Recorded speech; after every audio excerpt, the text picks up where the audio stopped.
My name is Charlie McGrath. I'm the founder of WideAwakeNews.com and a host on the Rinse Radio Network. 3.5 years of extraordinary action. 3.5 years of these measures that have been taken in order to allegedly save the economy of the world. Trillions upon trillions of dollars being spent. Lawsuits having to be leveled to find out where this money is went and what do we have for it to show for it.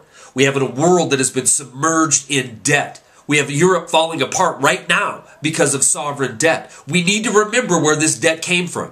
You know, they want us to believe if you're in Germany or France or Portugal or Ireland or Spain or Italy or the United States or Canada or Mexico, it doesn't matter. You're supposed to blame the guy across the border for being fat, lazy, out of shape, retiring at 15 years old and having cradle-to-grave coverage. This is why the world's loaded up with sovereign debt. This is why there's more sovereign debt than there is global GDP.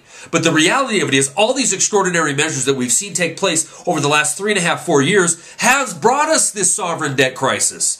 Shifting private fraudulent failure on these too big to fail banks that own the central banks of the world, shifting their failure onto the people of the world, calling it sovereign debt, having these governments spend untold trillions of dollars to keep the banking system going.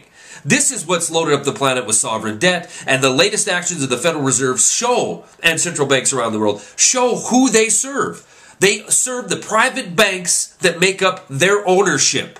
This is why we've seen this liquidity swap occur. This is why we've seen the funding rate drop to keep the central banks, or to keep the banks in Europe from absolutely falling apart. We have rumors spreading around everywhere that a bunch of European banks are about to go under, hence this emergency actions being taken.